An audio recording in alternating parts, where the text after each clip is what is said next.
good evening, I'm Kristen Bauer, but you know that already. But this is my, I was going to say, and I can't not say this, this is my sexy lesbian vampire lover.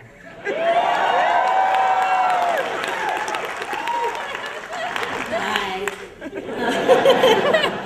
And we're thrilled to be here tonight to pay tribute to the extraordinary Angela Robinson, whose work as a writer and director in film and television makes her a very worthy recipient for the Outfest Fusion Achievement Award.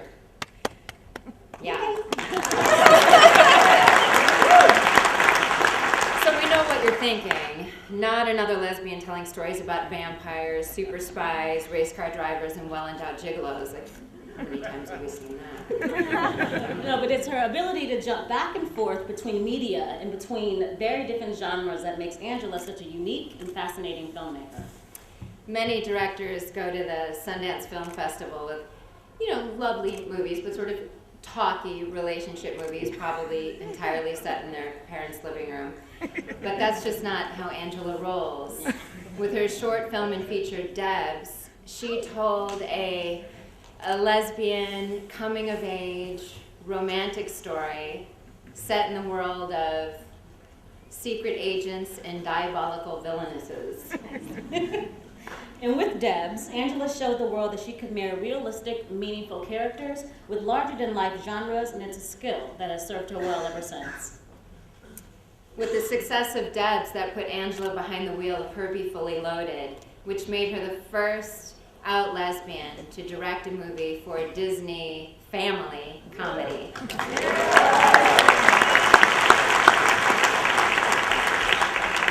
And her dance card has remained full ever since.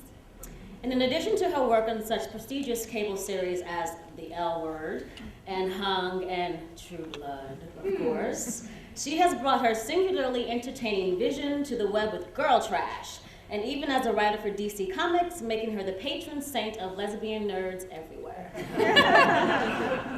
Here's a look at some of the different journeys we've been lucky enough to take with Angela. With more TV and movie projects soon to come, and the episode we're shooting of True Blood right now. Woo!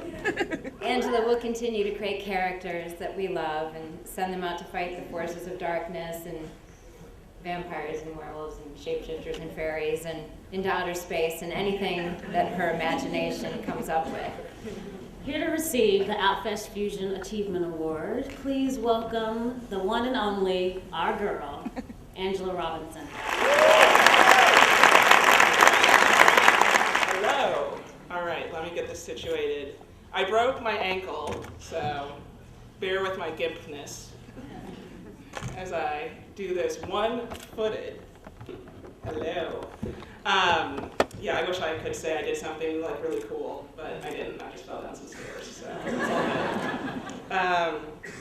I want to thank Outfest Fusion, Kirsten Schaefer, the board and staff of Outfest. These lovely ladies, thank you so much for coming out tonight. I really, really appreciate it. It's so cool. It's actually hard to clap and stand on one foot at the same time. I want to thank Outfest Fusion for giving me this award for all-around biracial lesbian awesomeness. I'm flattered and grateful to be acknowledged for my work thus far in the industry. When I was thinking about what I was going to say tonight, I thought that over the years for me, it's been relatively easy for me to be gay, or for me to be black, or for me to be a woman. But it's when you combine these three things together that things start to get funky.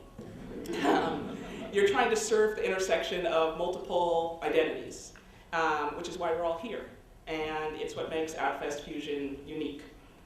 So I decided I would tell you the story of the parking space. I was hired by Disney to direct a movie called Herbie Fully Loaded, which you saw some clips from. I was broke, I had a shitty car. I looked like I usually do, that is to say, pretty dykey. My hair was shorter. And now I would always walk into Disney, and I don't know if any of you have been to this particular studio, but it has this massive Greek kind of facade.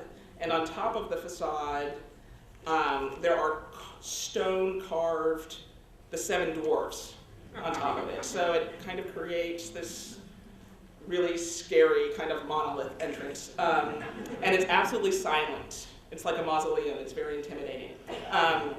And I would walk into Disney, and invariably when I get to reception, the receptionist would barely look up and say, the messenger entrance is around the corner, without fail.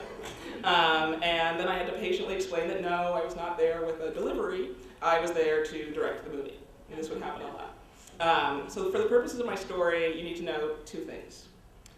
First, I'm not sure if you're aware of this, but at the studio, your relative importance is measured by how far away your parking space is to the actual building in which you'll be working. And my parking space was 4 flights down in this circuitous underground parking structure, which was actually considered to be a pretty good parking space. And the second thing you need to know is that on every studio I've ever been to, the security staff is 80 to 90% African American, sometimes 100%. I'm not sure why, it's just true in LA.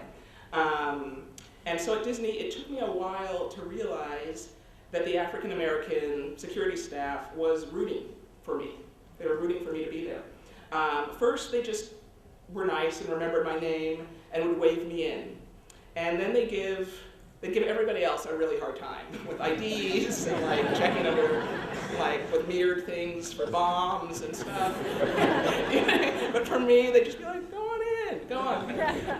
And then one day, the head security guy, he's like, why don't you go park over there?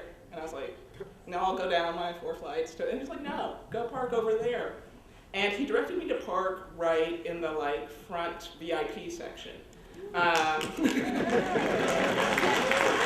like the VIPs section, you know what I mean? Like right there under the stone dwarves. For the duration of the shoot, I parked my shitty little car in the VIP spaces beneath the dwarves. And this small act of kindness or defiance or charity, I'm not sure which, made me painfully aware that I was probably the only Black director on that lot, or the only woman director, or the only lesbian director, but definitely the only Black lesbian director. The security people watched everybody come and go all day long, and I was the only one who looked like me. And to this day, whenever I'm on a studio lot and I see another Black person, we exchange a nod of recognition, because it's so rare. It's really like, oh, they let you through? And we're like, yeah. We kind of, give each other kind of a mental high five. And, I incidentally give the same nod of recognition to Black people on ski slopes.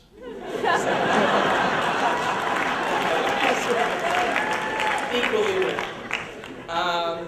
So I'm kind of an outlier. I've made it through the gates, and I've cribbed my VIP parking space, and I walk into these halls of power, and the receptionist finally acknowledges that I'm not a messenger, but in fact the director of their summer tent pole.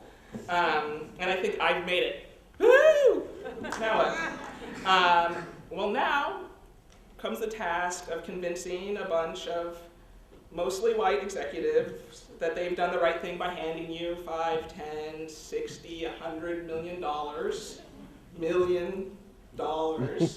to make a movie, which is what we're all here to do, or, most of us. So then the question is, if I'm such a rarity, why did they give me the job? Which I ask myself a lot. And I've come to believe that this is actually this intersection of identities, this, pardon my pun, fusion, that ironically helps me get the job. And here's a sample of what I think happens when I walk into rooms at a studio that I haven't been in before. I walk in and there is this kind of confusion. I can see this brief panic in the executive's eyes as their brains are like, they're like, is she Black, is she white, is she a boy, is she a girl, is she rich, is she poor? Like they're confused. It's not settling down into something that they can identify, that they can get a handle on. And I've come to believe that this confusion is a good thing, because this moment is what I like to call the gap. There is a gap where they don't know what to think. And in that moment is when I start talking. And I try to fill that gap with ideas, hopefully intelligent ideas, creative ideas. Because people's brains, they want to close down, and they want to put things into categories, and they want to understand, and then they can dismiss them. But if you take advantage of this gap where they don't know what the hell's going on, then I find you can fill the gap for them and with whatever you want. And that, for me, has been the key. People often, I'm like on a lot of panels. Everybody loves me for a panel because I'm all three things. I get the women panels, the black panels, the gay panels. So all the time, people are like, is Hollywood racist? Is it sexist? Is it homophobic? And the answer is yes. Yes. Unequivocally, unqualified, resounding, yes it is. It is all those things. And that's kind of the given. And then people ask, what should we do about it? And I say, I don't know, but don't let it stop you. Don't even let it slow you down. Just let it pass you by. Let it go. Don't even think about it. Because your identity will infuse everything you do as an artist. That stuff will come. Instead, be who you are and say what you think. And instead of worrying about it, be really good at what you do, what you choose to do. I personally, I don't believe, there's many filmmakers here, I don't believe in auteur theory. Like, I barely believe in the notion of talent. I do believe in hard work. And everybody I know who's been successful, they work really, really hard, and then they work harder, and then they work harder still to try to get their vision out there and do what they think is right. So if I can offer any advice, it would be to support each other and to build community like you guys are doing tonight. And I think it's really important because every break I've had in this town has been from somebody who is gay or lesbian or an LGBT ally. And most of all, I'd encourage you to mind this gap. Use what makes you different, what makes you unique, to your advantage. Turn it into an asset. Tell your stories, because people want to hear them. I want to congratulate the Outfest Fusion filmmakers. The hardest thing to do in the world is to write down what you really think and feel and put it out there for people to respond to. It takes bravery, and I applaud you. The world's changing, and you guys are going to be the ones to change it. And I really, really appreciate you showing me this rad clip reel, because it was really, really cool. Thanks for the time.